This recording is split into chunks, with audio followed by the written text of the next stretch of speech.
श्रीमद् भागवत महापुराण सप्तम स्कंध 15वां अध्याय। इस अध्याय के अंतर्गत आज आप सुनेंगे गृहस्थों के लिए मोक्ष धर्म का वर्णन। नारद जी कहते हैं, हे युधिष्ठिर, कुछ ब्राह्मणों की निष्ठा कर्म में, कुछ की तपस्या में, कुछ की वेदों के स्वाध्याय और प्रवचन में, कुछ की आत्मज्ञान के संपादन में तथा कुछ की योग में होती है। गृहस्थ पुरुष को चाहिए कि श्राद्ध अथवा देव पूजा के अवसर पर अपने कर्म का अक्षय फल प्राप्त करने के लिए ज्ञाननिष्ठ पुरुषों को ही हव्य कव्य का दान करे। यदि वह न मिले तो योगी, प्रवचनकार आदि को यथायोग्य और यथाक्रम देना चाहिए। देव कार्य में 2 और पितृ कार्य में 3 अथवा दोनों में एक एक ब्राह्मण को भोजन कराना चाहिए। अत्यंत धनी होने पर भी श्राद्ध कर्म में अधिक विस्तार नहीं करना चाहिए, क्योंकि सगे संबंधी आदि स्वजनों को देने से और विस्तार करने से देश कालोचित श्रद्धा, पदार्थ, पात्र और पूजन आदि ठीक ठीक नहीं हो पाते। देश और काल के प्राप्त होने पर ऋषि मुनियों के भोजन करने योग्य शुद्ध हविष्य पान भगवान को भोग लगा करके श्रद्धा से विस्तार पूर्वक योग्य पात्र को देना चाहिए। वह समस्त कामनाओं को पूर्ण करने वाला और अक्षय होता है।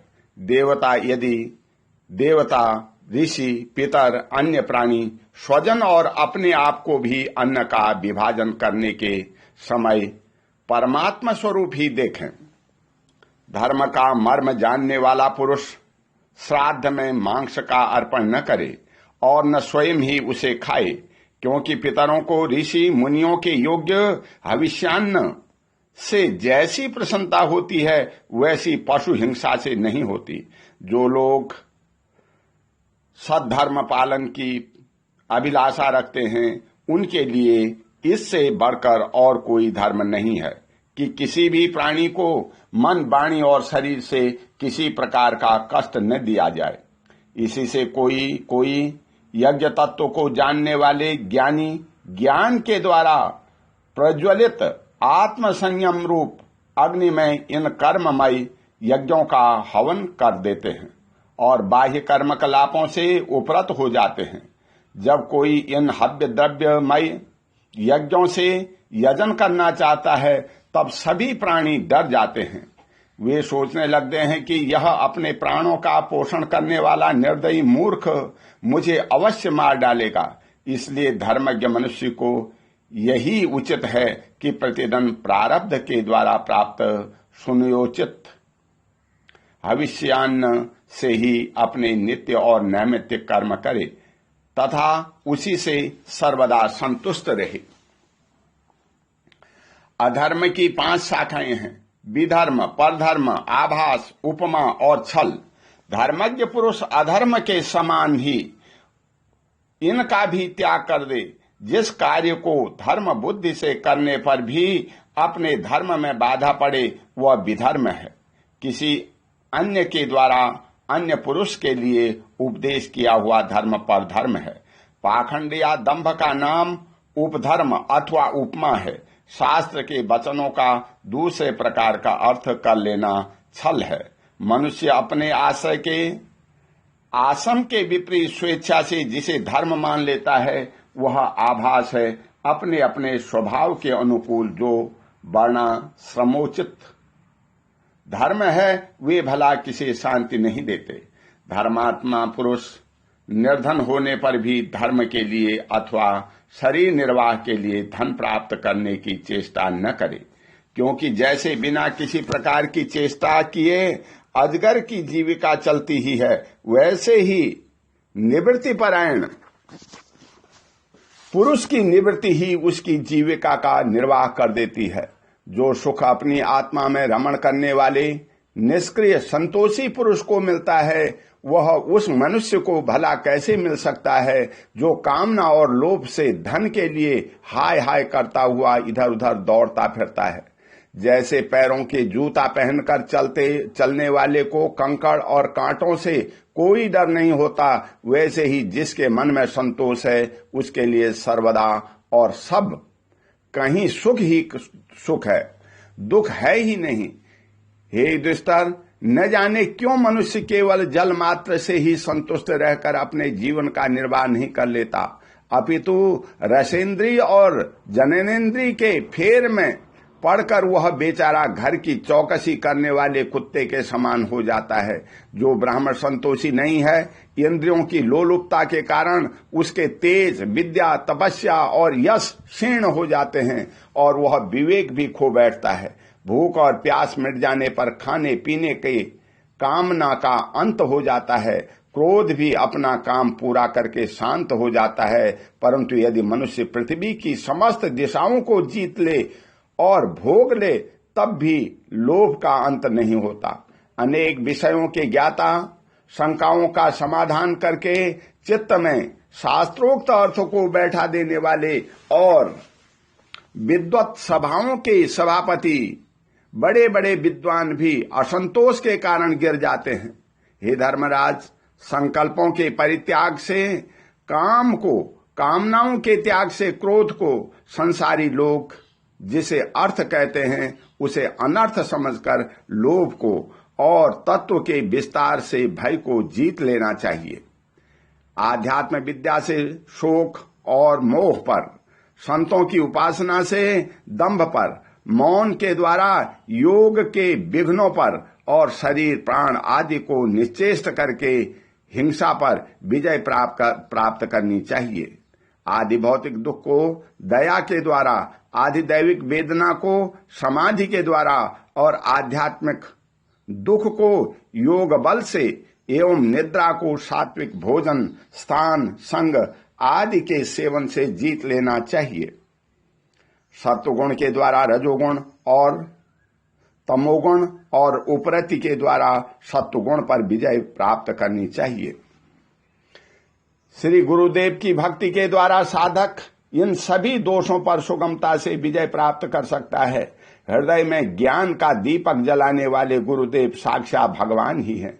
जो दुर्बुद्धि पुरुष उन्हें मनुष्य समझता है, उसका समस्त शास्त्र श्रवण हाथी के स्नान के समान व्यर्थ है। बड़े बड़े योगेश्वर जिसके चरण कमलों का अनुसंधान करते रहते हैं, प्रकृति और पुरुष के अधीक्षर वे स्वयं भगवान ही गुरुदेव के रूप में प्रकट हैं। इन्हें लोग भ्रम से मनुष्य मानते हैं।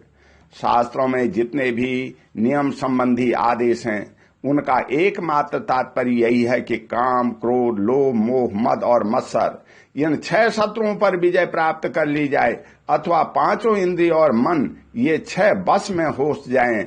ऐसा होने पर भी यदि उन नियमों के द्वारा भगवान के ध्यान, चिंतन आदि की प्राप्ति नहीं होती, तो उन्हें केवल श्रम ही श्रम समझना चाहिए। जैसे खेती, व्यापार आदि और उनके फल भी योग साधना के फल भगवत प्राप्ति या मुक्ति को नहीं दे सकते, वैसे ही दुष्ट पुरुष के स्रोत स्मार्थ कर्म भी कल्याणकारी नहीं होते, प्रत्युत उल्टा फल देते हैं।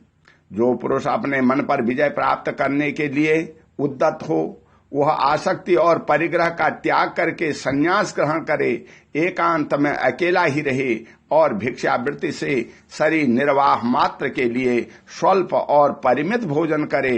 हे दुष्टर, पवित्र और समान भूमि पर अपना आसन बिछाए और सीधे स्थिर भाव से समान और सुखकर आसन से उस पर बैठकर ओंकार का जप करे।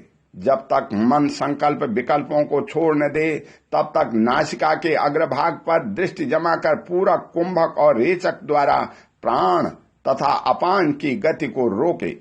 काम की चोट से घायल चित्त इधर उधर चक्कर काटता हुआ जहां जहां जाए, विद्वान पुरुष को चाहिए कि वह वहां से उसे लौटा लाए और धीरे धीरे हृदय में रोके।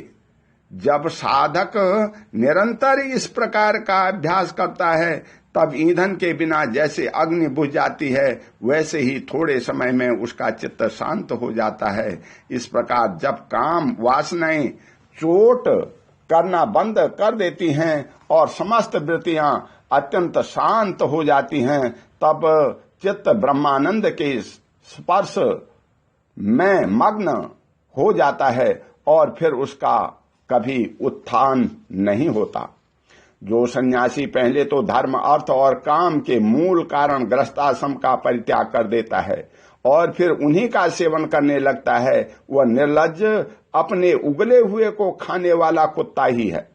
जिन्होंने अपने शरीर को अनात्मा, मृत्युग्रस्त और विष्टा, कृमि एवं राख समझ लिया था, वे ही मूढ़ फिर उसे आत्मा का मान करके उसकी प्रशंसा करने लगते हैं।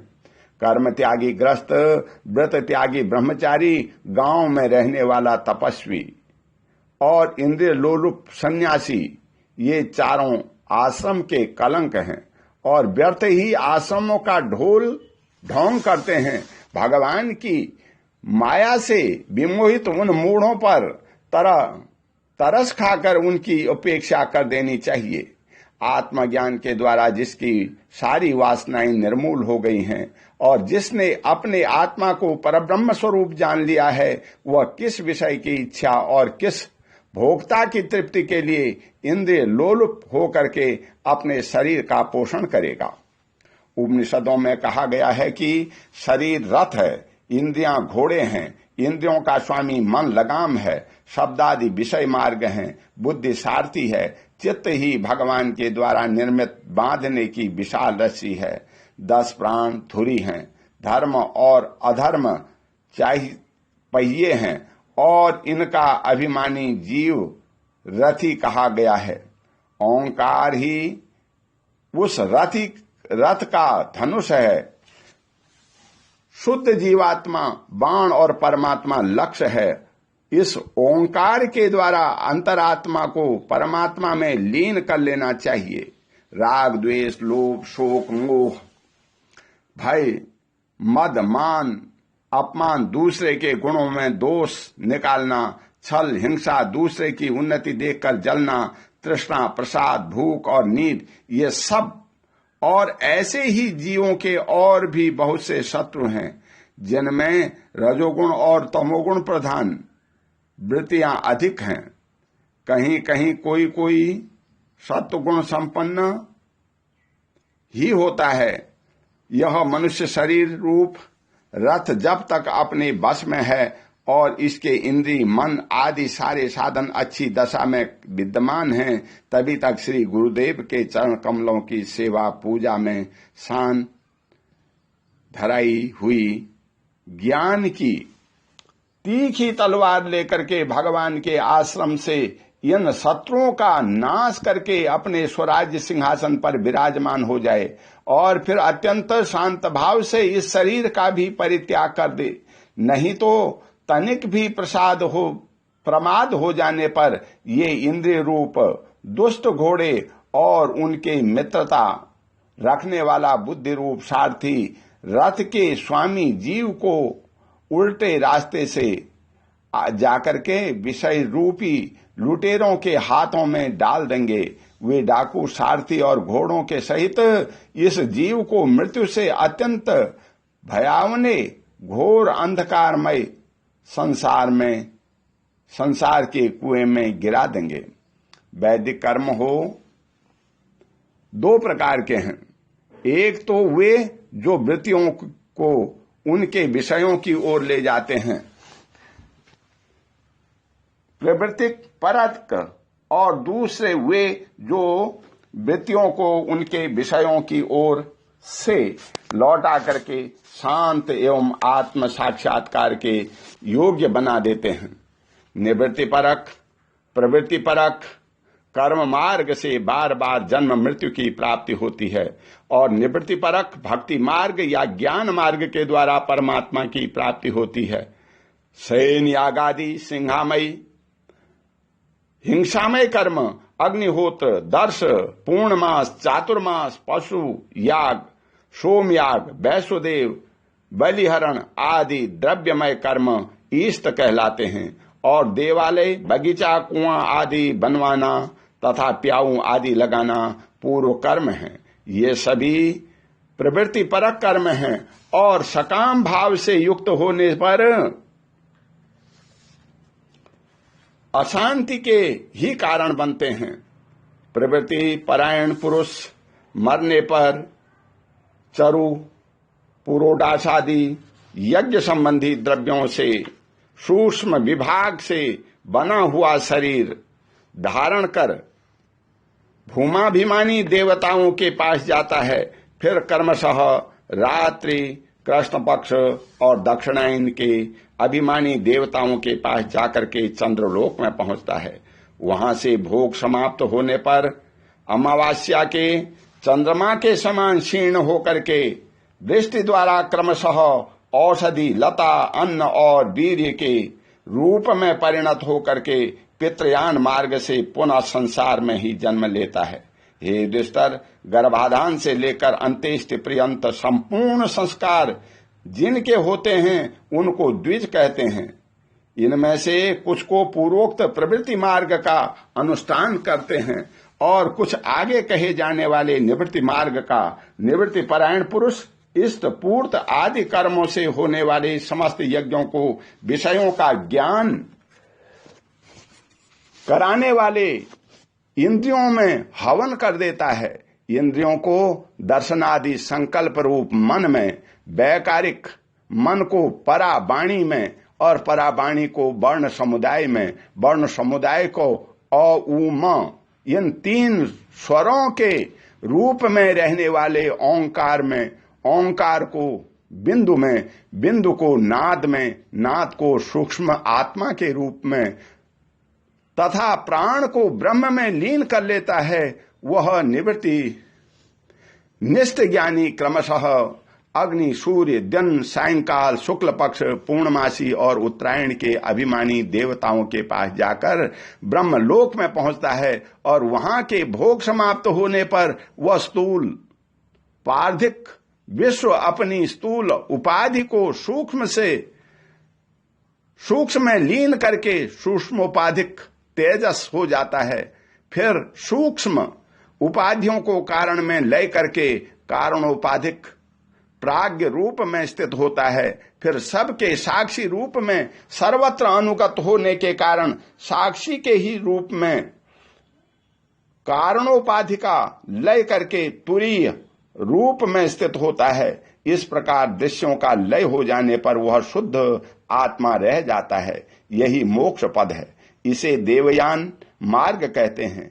इस मार्ग से जाने वाला आत्मोपासक संसार की ओर से निवृत्त होकर के कर्मशः एक से दूसरे देवता के पास होता हुआ ब्रह्मलोक में जाकर अपने स्वरूप में स्थित हो जाता है।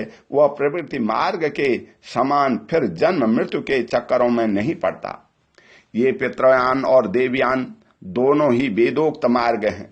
जो शास्त्रीय दृष्टि से इन्हें तत्वतः जान लेता है वह शरीर में स्थित रहता हुआ भी मोहित नहीं होता।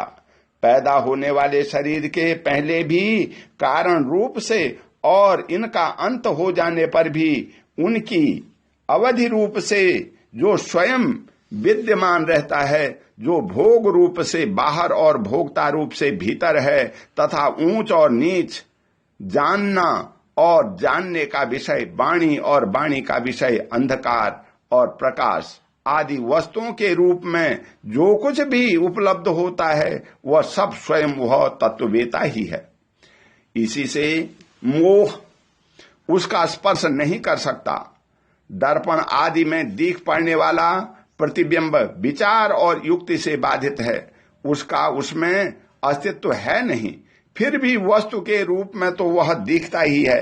वैसे ही इंद्रियों के द्वारा दिखने वाला वस्तुओं का भेदभाव भी विचार, युक्ति और आत्मानुभाव से असंभव होने के कारण वस्तुतः न होने पर भी सत्य सा प्रतीत होता है।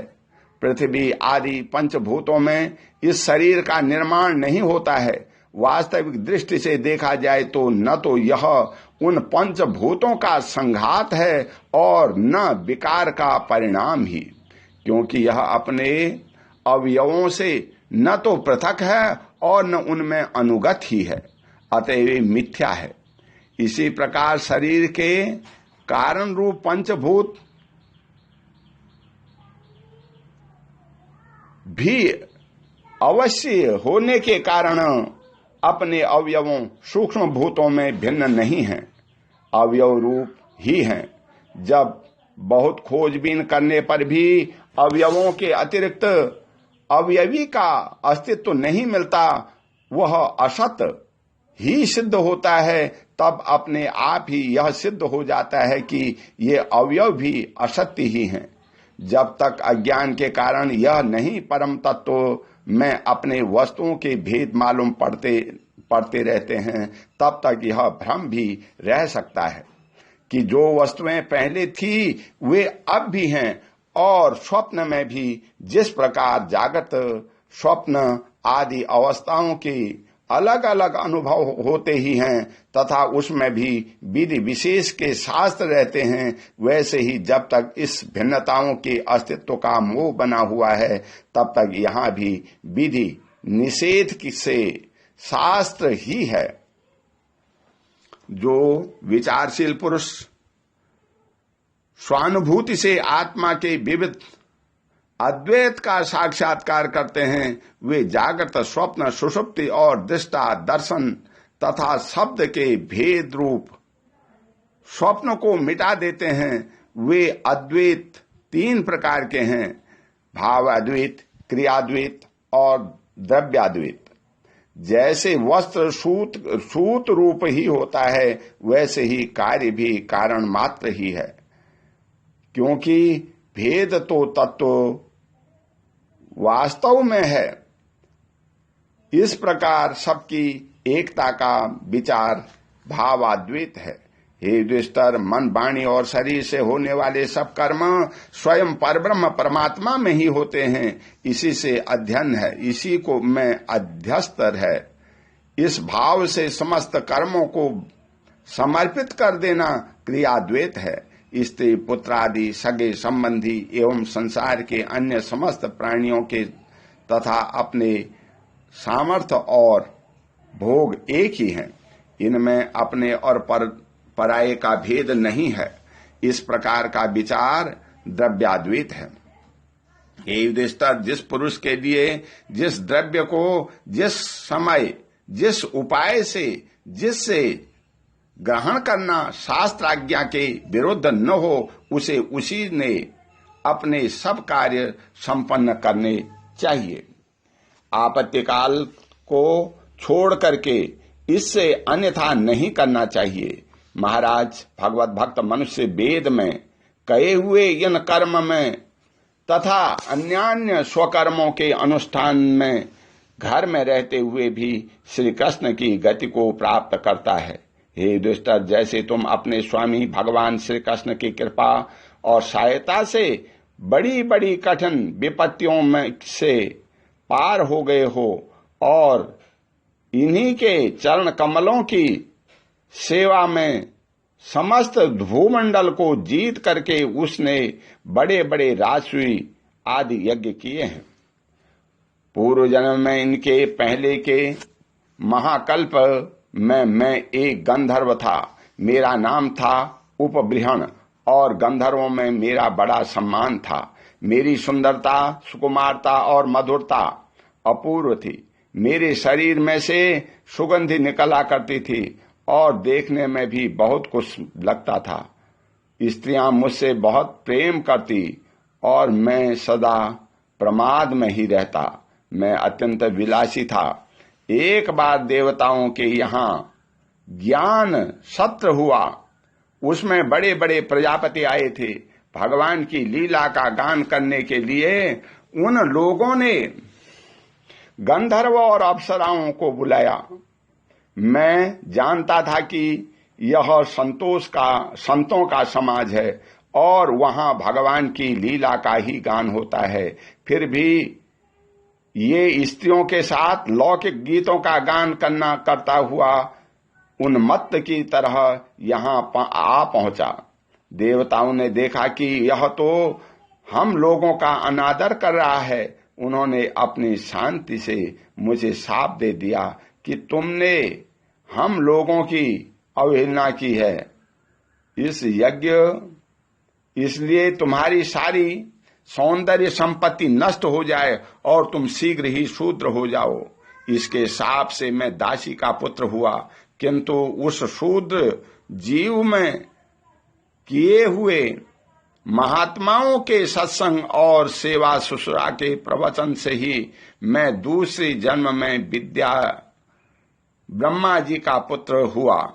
संतों की अवहेलना और सेवा का यह मेरा प्रत्यक्ष अनुभव है। संत सेवा से ही भगवान प्रसन्न होते हैं। मैंने तुम्हें ग्रस्तों का पाप नाशक धर्म बतला दिया। इस धर्म के आचरण से ग्रस्त भी अनायास ही सन्यासियों को मिलने वाला परम पद प्राप्त कर लेते हैं।